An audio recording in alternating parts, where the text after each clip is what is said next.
오늘 설교 교육이 될 수도 있습니다. 원래 월요일날 서상철 목사님한테 종말의 징조에 대한 설교를 본문 제목 주었어요. 새벽기도 마치고 저녁 설교를 준비하려고 그러는데 아니다, 요즘 임직을 앞두고 주변에서 너무 나를 힘들게 하는 사람들이 많다. 그냥 전도사들이 이 사람은 안 될까요? 이 사람은 안 될까요? 이런 조건을 갖췄나? 아이, 그래도 교회 온 지 오래되는데 해줘야죠. 야, 교회 온 지 오래된다고 해주냐? 그러면 다 해야 되겠다, 다 해야. 막 이러고 날 피곤하게 해요. 그래서 이거 주일 밤에만 하는 게 아니라 주일 낮에. 그래서 서상철 목사님한테 바로 본문 제목을 바꿔서 보냈어요. 조금 뒤에 더 구체적인 얘기 설교 중에 나옵니다만은, 오순절 마가다락방의 성령 강림의 역사 이후에 표적과 기사가 나타나면서 초대교회는 급성장을 합니다. 엄청난 부흥의 역사가 일어나요. 그래가지고 이제는 더 이상 사도들이 그것을 감당하기 힘들 정도가 됐을 때 거기에 집사를 최초로 세우게 돼요. 이게 안수 집사라는 거예요. 유래가 여기서 시작이 되는데, 오늘 저는 직분자를 세우는 이유가 무엇인가에 대한 말씀을 드리려고 해요. 먼저 직분의 의미를 잘 알아야 합니다. 교회는 인간적인 기구가 아니에요. 하나님이 인간에게 가장 필요하다고 하여 만드신 하나님의 부르심이 있는 곳이 교회입니다. 그래서 이 교회를 가리켜서 세상 공동체가 아닌 거룩한 공동체라고 표현하는 겁니다. 에베소 4장 11절에 보면 이렇게 말씀해요. 그가 어떤 사람은 사도로, 어떤 사람은 선지자로, 어떤 사람은 복음 전하는 자로, 어떤 사람은 목사와 교사로 삼으셨으니. 아멘. 그러니까 교회 안에는 다양한 계층의 여러 직분이 있다는 걸 말씀해요. 그러면 어떤 목적으로 세워졌는가? 에베소 4장 12절에 또 이는 성도를 온전케 하여 봉사에 일을 하여 그리스도의 몸을 세우려 하심이라. 아멘. 왜 하나님의 교회에서 직분자를 세우느냐? 성도를 온전케 하고. 이게 목적이에요. 하나님의 교회를 온전히 세워가기 위해서 직분자를 세운다는 겁니다. 그러니까 교회 유익을 위해서 세우는 것이고, 교회의 직분은 모두가 봉사직이에요. 급여를 받는 게 아니라 봉사를 하는 게 원칙입니다. 교회 안에서 어려운 일들을 감당해서 그리스도의 몸된 교회가 성장하고 세워가는 일에 쓰임받기 위해서 직분을 세운 것입니다. 결국 주님이 만드신 조직에 주님의 일을 하기 위해서 주님이 세우신 자리가 직분이다 라고 하는 겁니다. 사도 바울이 에베소에서 말한 직분에 대한 철학과 정신이 초대교회에서 7명의 집사를 세운 명분과 목적과 이유가 차이가 없습니다. 초대교회에서는 일반 성도를 공개하는 것이 목적이었다면, 신약시대에는 성도를 섬기는 것이 목적입니다. 그러기에 교회 직분자가 되는 것은 정말 힘들고 어렵고 알아주는 사람이 없는 외로운 그런 길이다 하는 겁니다. 이미 직분자를 세워 줌을 받았다면 이런 사람들은 이 길을 지금 가고 있는 겁니다. 여러분, 이렇게 뽑힌 7명의 사람들을 보세요. 스데반과 빌립을 제외하고는 유명한 사람이 없어요. 이게 무슨 뜻일까요? 이게 집사요 직분자라는 거예요. 이렇게 굳은 일을 하지만 이름도 없이 빛도 없이 교회를 섬겨야 하는 사람들이 집사요 직분자들이라는 겁니다. 그러면서 가장 영광스러우며 교회 모범이 되는 자리가 직분입니다. 초대교회는 집과 땅을 팔아서 헌금하는 사람들이 아주 많았어요. 그게 5장에서 등장하는 아나니아 삽비라도 많은 사람들이 자기 재산을 팔아서 헌납을 하는 걸 보고 이들도 마음이 동요가 돼서 밭을 파는 겁니다. 그러다가 견물생심 갖고 보니까 아까워서 그래가지고 절반은 바치고 절반은 떼먹어요. 그러다 화를 당했지요. 이렇게 초대교회는 집과 밭을 팔아서 헌금하는 사람들이 많아졌고, 이러다 보니까 그 헌금을 가지고 매일의 음식을 성도들에게 제공했어요. 이에 히브리파 유대인들과 헬라파 유대인이 있는데, 히브리파 유대인들이 수적 우세를 가지고 있었어요. 이 사람들이 이걸 배급을 공급을 하는 데 있어서 헬라파 유대인들의 불이익이 간 거예요. 이 사람들이 자꾸 소외되는 겁니다. 그래서 헬라파 유대인들이 불평과 불만이 많아져요. 이러면서 교회 갈등이 생겨요. 이것이 점점 증폭되면서 그래 문제가 생긴 겁니다. 그래서 이 문제를 어떻게 해결했느냐면 7명의 집사를 세워서 그들에게 이 사역을 맡깁니다. 그러니까 조직과 새로운 시스템을 세워 해결했다는 거예요.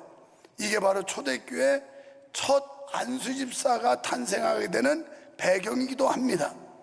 특이한 점은 이 집사를 세우는 일을 예수님 장시의 주도적인 역할을 했던 12제자가 세우지 않았다는 거예요.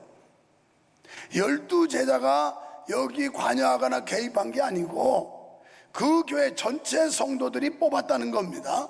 요새로 말하면 오늘 저녁에 있어지는 공동의회, 이게 교회에서는 최고의 의결기관이에요.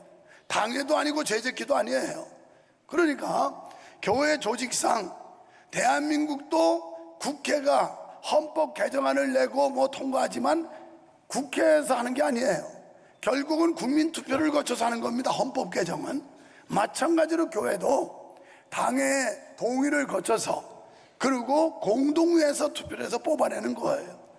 이런 과정을 거쳐서 뽑아낸 사람들이 얼마나 영광스럽고 소중한 직분인가를 알아야 되는데, 이렇게 해서 7명의 안수집사가 뽑혔다라는 거예요. 그런데 여기 아주 놀라운 사실이 있습니다. 일단 교인 수가 남자만 해도 수천 명이었어요.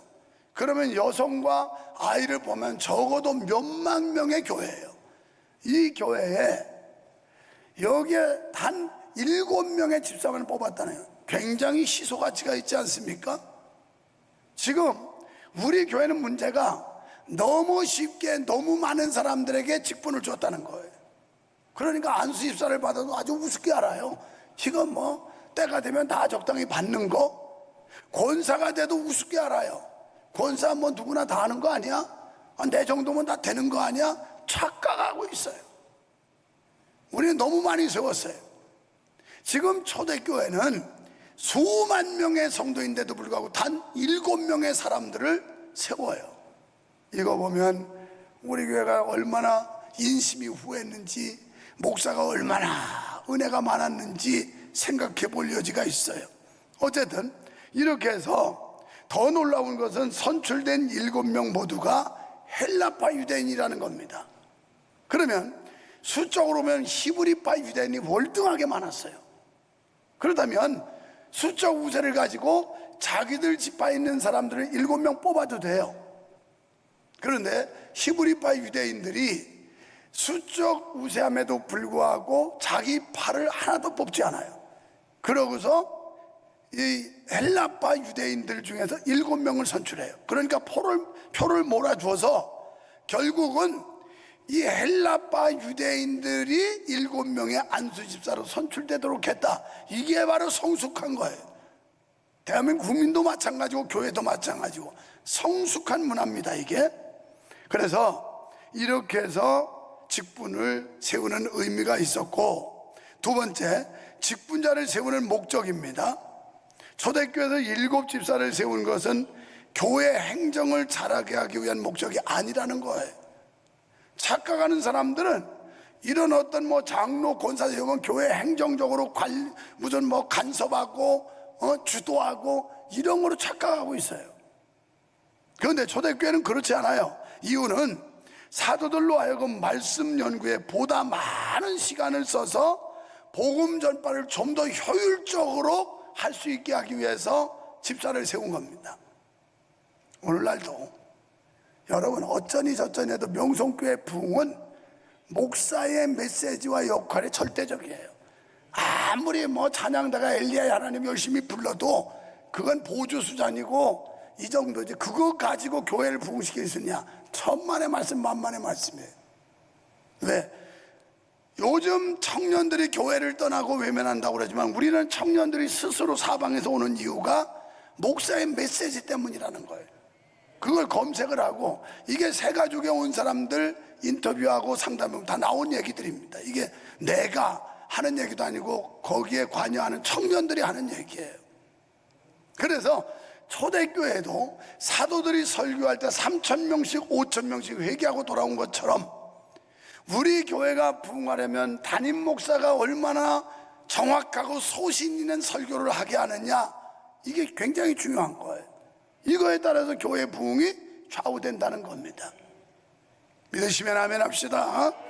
그래도 초대교회가 이런 이유 때문에 이 사도들이 뭐 이거 구제하는 일 뭐 이런 것까지 다 하려니까 이게 말씀 전하는데 집중을 못하는 거예요. 그래서 그 일을 위해 집사들의 봉사의 일을 맡은 것입니다. 사도와 집사의 역할 분담의 목적은 단연코 복음 전파입니다. 그게 바로 목적이에요. 그런데 아이러니한 건 사도와 집사의 일을 구분한 후에 오히려 집사들이 복음 전파에 더 열심이었다. 이게 아이러니한 거예요. 사도들이 복음을 전파해야 되는데 집사들이 더 열심히 복음을 전했다. 이전에 사도들만 설교하던 걸 지금 집사들이 설교를 하고 있어요. 복음을 전파하고 있다는 얘기예요. 여러분, 우리는 6장에 목사와 집사의 역할을 구분한 것에 우리의 시선을 멈춰서는 안 됩니다. 이게 8장으로 넘어가서 8장 53절입니까 보면 스데반이 설교를 해요. 그리고 얼마나 성령 충만하고 능력 있는 메신저가 됐던지 막 거기에 반박하고 반항하는 세력들에 의해서 결국 기독교를 반대하는 이런 대적들로 인해 스데반이 순교까지 해요. 설교하다가. 그럼 8장에서 끝나느냐? 다시 그러니까 7장이 끝나는 게 아니라 8장으로 넘어가면 8장에서 또 5절에 보면 빌립 집사가 사마리아 성에 가서 설교를 합니다. 그랬더니 사마리아 사람들이 감동을 받고 엄청난 부흥의 역사가 일어나요. 그러니까 집사로 피택받기 이전보다 집사로 피택받은 이후의 역사가 더 놀라운 일이 일어났다는 거예요. 이거 우리가 한번 회개해야 될 게, 권사되기 이전보다 권사된 이후의 역할, 이후의 역사가 더 컸다는 거예요. 장로되기 이전보다 장로가 된 이후에 영향력과 역사가 더 컸다는 거예요. 그런데 우리 교회는 반대예요. 열심히 하는 척해서 장로도 시키고 권사도 시켰는데 되고 나더니 개차반이야. 이제는 더 이상 노력도 열심도 헌신도 안 해요. 이게 문제라는 말이에요. 성경을 잘 모르고 있어요. 제대로 모르고 있는 거예요 지금. 그래서 직분이 이게 얼마나 영광스럽고 소중하고 하나님이 내리신 것으로서 복음 전파를 위해서, 그리고 하나님의 교회를 든든히 세우는 일에 써야 된다는 걸 모르고 있는 거예요.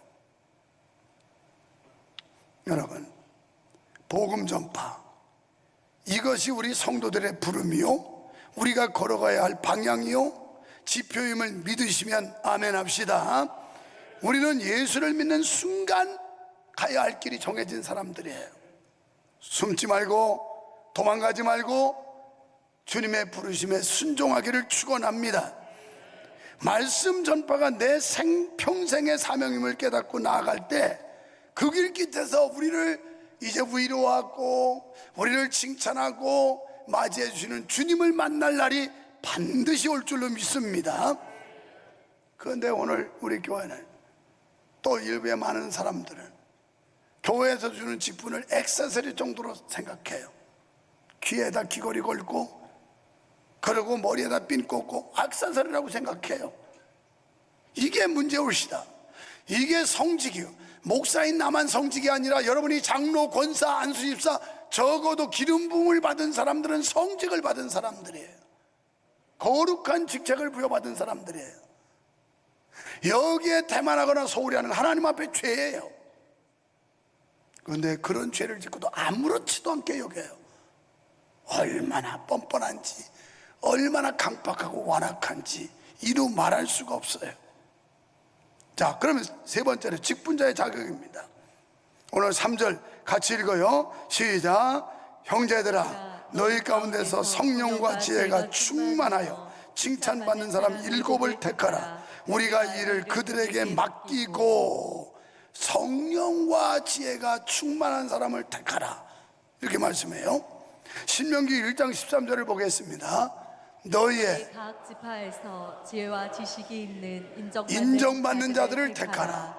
내가 그들을 세워 너희의 수령을 삼으리라 한즉 아멘. 여기 보면 지혜와 지식이 인정받는 자를 택하라.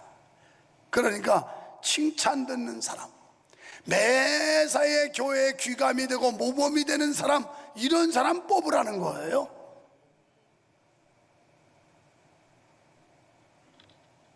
이번에 선택하는 임직자들은 엄선을 했습니다.